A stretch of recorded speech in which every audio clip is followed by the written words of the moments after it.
Saya bertemu kembali dengan saya Karin di segmen Forum Brief Discussion pada Tegal, dan kali ini saya main lagi nih ke rumah Dr. Said ya untuk bisa memberikan informasi sekaligus edukasi untuk masyarakat terkait dengan penanganan pandemi virus corona. Di samping saya sudah ada Ketua IDI Kota Tegal yaitu Dr. Said Baraba, SPPD Dinasium. Dokter, gimana kabar hari ini, sehat? Baik. Oke, terima kasih sudah mau menyempatkan waktunya untuk bicara ya. Sama-sama. Nah, di sampingnya sudah ada yang cantik juga ini untuk saya hadirkan di sini yaitu Kepala Puskesmas Kaligangsa, Dr. Iko Herwanti. Dokter, sehat kabarnya hari ini? Oke, terima kasih sudah mau meluangkan waktunya untuk Cakbiraga ya. Oke, dan tentunya Cakbiraga seperti biasa ya, kita tidak lupa untuk mengingatkan tetap selalu memperhatikan dan menerapkan protokol kesehatan dengan sebaik mungkin, yaitu ingat pesan ibu 3M, wajib untuk menggunakan masker, wajib untuk mencuci tangan menggunakan sabun, dan yang terakhir wajib untuk menjaga jarak. Tentunya kita semua harus terus melaksanakan protokol kesehatan itu dengan sebaik mungkin sampai proses vaksinasi ini bisa lancar berjalan untuk masyarakat ke depannya ya. Karena kan kita sudah mulai ada di tahap di mana kita akan segera melakukan proses vaksinasi, di mana kan ini pertama yang akan dilaksanakan untuk dokter dan fasilitas pelayanan kesehatan ya, tenaga kesehatan begitu. Mudah-mudahan kita berdoa semoga semuanya bisa berjalan lancar di bulan Februari nanti untuk bisa langsung didistribusikan, langsung diterapkan kepada masyarakat tentunya. Seperti pembahasan kita untuk hari ini yaitu tentang peran dokter dan juga persiapan fasilitas layanan kesehatan dalam vaksinasi.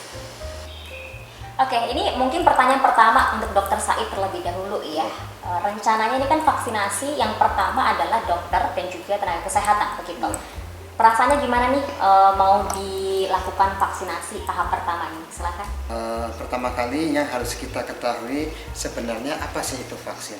Vaksin adalah bertujuan menyuntikkan kuman yang sudah dilemahkan ke dalam tubuh seseorang yang sehat, yang nantinya itu akan berfungsi sebagai antigen. Antigen ini akan merangsang tubuh untuk memunculkan antibodi atau kekebalan terhadap virus atau kuman tersebut. Nah, dengan adanya kekebalan tersebut, kekebalan yang spesifik terhadap kuman tersebut, maka bila suatu saat orang yang sudah disuntik tadi mendapatkan virus ke dalam tubuhnya atau terinfeksi virus ke dalam tubuhnya, maka di dalam tubuh ini sudah mempunyai perintah untuk segera membunuh virus yang masuk dengan antibodi-antibodi yang sudah terbentuk pada saat dia diberikan vaksin tadi. Oleh karena itu, kalau melihat seperti ini berarti mengapa dokter apakah senang didahulukan atau malah sedih? Kalau bagi saya pribadi dan saya kira teman-teman yang lain justru akan merasa bahagia karena dia yang pertama kali mendapatkan suntikan vaksin sehingga diharapkan akan kebal lebih dahulu. Kenapa yang petugas kesehatan ya? Karena kita paling sering kontak sama pasien dengan COVID-19 ini. Tentunya juga kan karena garda terdepan untuk bisa memberikan vaksin nih kepada masyarakat. Jadi tentunya memang harus aman dulu ya ketika kita mau memberikan vaksin. Jangan malah kita hanya belum divaksin tapi kita malah memberikan vaksin untuk masyarakat begitu. Oke, selanjutnya mungkin untuk Dokter Iko ya. Persiapan apa nih yang dilakukan Puskesmas untuk tahap vaksinasi, Dokter Iko? Silakan. Untuk Puskesmas sendiri yang pertama kita menyiapkan SDM-nya. Untuk di Puskesmas saya sendiri, untuk SDM yang sudah mengikuti pelatihan tentang vaksinasi COVID ini ada 5 petugas, terdiri dari 1 dokter umum, kemudian ada 2 bidan dan 1 perawat.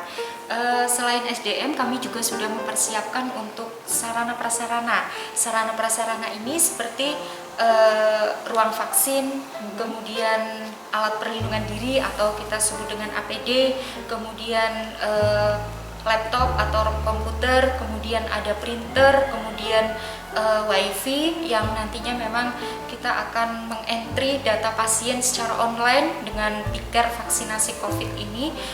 Kemudian ada emergency set, kemudian alat transportasi seperti ambulan, kemudian form screening yang sesuai dengan Juknis Kemenkes, kemudian ada kartu tanda bukti vaksinasi. Selanjutnya untuk Dokter Said nih, apakah Dokter Said juga sebagai petugas yang memberikan vaksinasi, dan gimana sih cara mungkin bisa digambarkan ya kepada Cakbiraga cara untuk memberikan vaksin begitu, menyuntik vaksin yang benar itu seperti apa? Silakan. Nanti pada saat pelaksanaan vaksinasi, petugas kesehatan yang melakukan vaksin atau vaksinator itu ada perawat, ada bidan, dan ada tenaga dokter. Mereka semua saling bekerja sama karena memang harus bisa melaksanakan dalam waktu cepat dan singkat agar pelaksanaan vaksinasi ini bisa berjalan dengan lancar. Lalu bagaimana cara pemberian vaksinasi pada manusia yang sehat ini? Yang jelas untuk posisinya adalah di lengan kiri atas. Di lengan kiri atas, dan vaksin yang disuntikan ini diharapkan masuk ke dalam otot atau istilahnya intramuskuler. Jadi posisinya memang agak tegap. Ya, sebab kalau posisinya miring nanti tidak masuk ke dalam otot langsung, jadi harus posisinya betul-betul masuk ke dalam otot. Nah, penyuntikan itu disuntikan pada pasiennya atau pada orang yang diberikan vaksin, dan setelah diberikan vaksin hendaklah si orang yang mendapatkan vaksin ini jangan langsung pulang. Harus ada istirahat dulu, menunggu di ruang tunggu selama 30 menit. Kenapa? Karena kita harus memonitor adanya munculnya keluhan-keluhan atau gejala-gejala yang terjadi ikutan pasca imunisasi. Jadi setelah divaksin kadang-kadang ada orang yang alergi, ada orang yang mungkin lemas. Justru pada saat 30 menit itu kita melakukan observasi, sehingga pada saat itu jika ada apa-apa kita bisa langsung memberikan intervensi.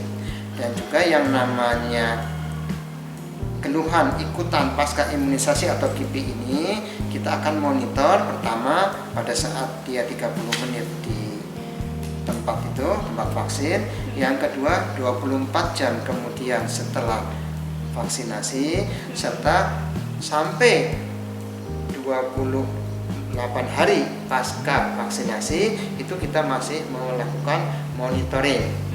Selama ini sih pengalaman yang sudah dilaksanakan di beberapa negara dan juga di Indonesia, keluhan ikutan pasca pemberian imunisasi ini cukup aman. Memang ada yang nyeri di sini, ada yang merah, ada yang hangat, tetapi biasanya dengan dikompres hangat, kompres dingin, disuruh istirahat, pasiennya bisa baik kembali. Tidak ada komplikasi atau gejala ikutan yang serius. Oke, ini itu gambaran ya tentang masyarakat satu persatu begitu ya. Oke, selanjutnya saya mau bertanya ke Dokter Ivo. Nanti kan proses vaksinasi untuk masyarakat akan segera dimulai, kurang lebih di sekitar bulan Februari begitu. Nah, ini boleh nggak dijelaskan kepada Chandra ya alur vaksinasi yang akan dilaksanakan di puskesmas? Silakan. Untuk alur saat vaksinasi di puskesmas, yang pertama jika calon penerima vaksin datang, petugas akan mengarahkan untuk cuci tangan terlebih dahulu sebelum memasuki area puskesmas. Kemudian petugas akan mengarahkan untuk calon penerima vaksin menuju ke meja 1.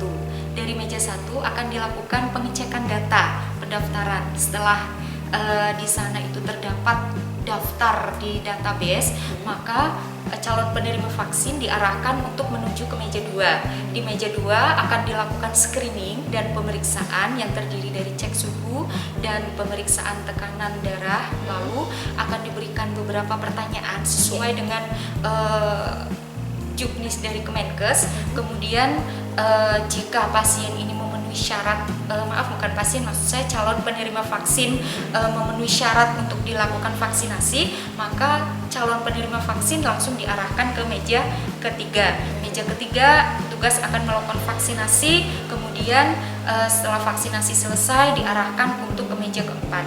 Meja keempat di sini akan dilakukan pencatatan dan pelaporan sekaligus untuk pemberian kartu bukti vaksinasi dan diberikan edukasi oleh petugas agar tidak langsung pulang ke rumah, tetapi untuk menunggu sampai 30 menit dilakukan observasi. Apakah selama 30 menit akan baik-baik saja atau ada suatu keluhan. tahap yang perlu dilakukan begitu ya untuk masyarakat ketika akan divaksin begitu. Tapi kalau kita melihat dari proses vaksin yang beralur begitu itu juga sudah termasuk kesiapan yang cukup matang ya, supaya nanti juga masyarakat tahu nih alurnya, oh nanti saya akan seperti itu begitu, sehingga tentunya kita harapkan semoga semuanya berjalan lancar ya Dokter Ivo ya. Oke, selanjutnya untuk Dokter Said, saya mau bertanya nih, ini kan di masyarakat kan ada semacam kebingungan tersendiri ya tentang vaksin ini sendiri.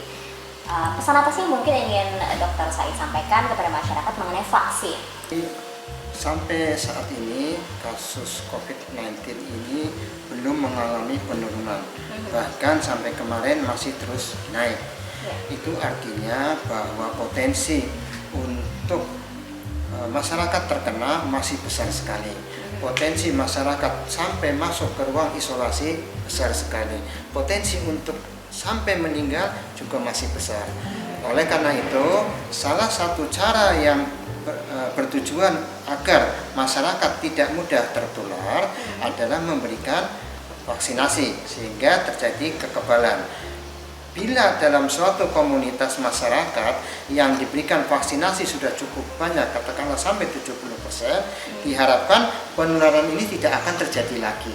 Sehingga nantinya penderita akan semakin menurun dan akan habis. Tetapi apabila masyarakat menolak untuk melakukan vaksin, itu artinya dia sebenarnya bukan memberikan kerugian pada dirinya sendiri saja, tetapi pada keluarganya, pada masyarakat di sekitarnya, karena dia mempunyai potensi untuk menjadi orang yang bisa menularkan vaksin COVID-19 ini. Jadi kami mengharapkan kepada masyarakat, mari kita sambut program dari pemerintah yang sangat baik ini dengan gratis insya Allah untuk melakukan vaksinasi. Semuanya yang memenuhi syarat untuk ikut vaksinasi, ikutlah vaksinasi dengan baik. Bingungan dari masyarakat terkait vaksin, dan mudah-mudahan juga dari masyarakat sendiri tidak takut untuk divaksin. Selanjutnya untuk Dokter Ivo, sejauh ini apakah Puskesmas sudah siap untuk melaksanakan vaksin? Siap untuk mendukung program pemerintah seperti SDM dan sarana prasarana sudah kami siapkan semua. Oke, terima kasih dokter. Mudah-mudahan kesiapan ini bisa ya. Nah, untuk Dokter Said nih, beberapa waktu lalu sempat ada beredar informasi bahwa adanya rencana pembukaan bioskop di sekitar bulan Februari. Ini kan juga bertepatan dengan proses vaksinasi sendiri ya. Nah, ini kalau dari masyarakat sih mungkin dari mereka ada yang merasa senang ya, karena akhirnya bioskop akan dibuka begitu. Euforianya juga ternyata cukup tinggi begitu untuk bisa menyambut pembukaan bioskop kembali nih. Tapi kalau berkaca nih dari sisi tenaga medis begitu ya, khususnya dokter nih, kira-kira setuju nggak sih dengan rencana tersebut? Dan tentunya pendapat dari Dokter Said dan Dokter Ivo sendiri mengenai adanya rencana pembukaan kembali bioskop ini seperti apa? Jadi dilakukan pembukaan bioskop di Kota Tegal ini, maka ada yang harus kita khawatirkan. Yang pertama, kasus COVID masih banyak, kasus kematian karena COVID masih banyak. Itu artinya potensi penularan masih besar. Nah, pada saat di bioskop, ruangan yang kita temui adalah ruangan yang tertutup. Udaranya sejuk karena pakai AC. Nah, itu potensi untuk menularkan masih besar sekali. Dan satu lagi yang tidak bisa kita halangi adalah pada saat kita menonton bioskop, apalagi kalau filmnya lucu, kita akan tertawa terbahak-bahak sehingga lupa bahwa pada saat kita tertawa ini kan menyebarkan droplet-droplet virus. Kita memang pakai masker katakanlah, tetapi tidak bisa masker itu menjamin 100% keamanan. Oleh karena itu, saya pribadi jika ditanya apakah setuju bila bioskop dibuka, saran saya lebih baik ditunda dahulu, jangan dibuka dahulu hingga selesai nanti program vaksinasi. Diharapkan masyarakat sudah punya kekebalan, mungkin nanti akan lebih aman bila dilakukan pembukaan bioskop jika masyarakat sudah menerima vaksin. Oke, tapi kalau dari Dokter Ivo sendiri, boleh saya meminta pendapatnya dari Pribadi juga sebaiknya dipending terlebih dahulu, mengingat tadi sudah dijelaskan sama Dokter Said dengan kondisi sekarang yang kasus belum bisa ditekan, masih terus meningkat sehingga untuk bioskop sebaiknya dipending dulu saja. Oke. Saya kira demikian obrolan saya bersama Dokter Said dan juga Dokter Ivo yang sudah saya hadirkan di sini terkait dengan adanya proses kemudian peran dari para dokter dan fasilitas kesehatan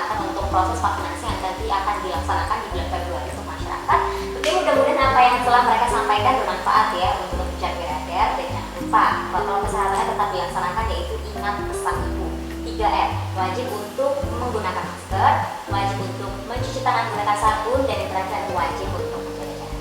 Sekali lagi terima kasih Dokter Said untuk langsungnya, untuk ilmu edukasinya, dan Dokter Ivo juga terima kasih. Semoga kalian semua sehat pastinya. Kita doakan Jakbrana semoga proses vaksinasi nanti yang akan kita lakukan berjalan dengan lancar pastinya. Dan tentunya jaga stay safe ya. Saya Karin pamit undur diri.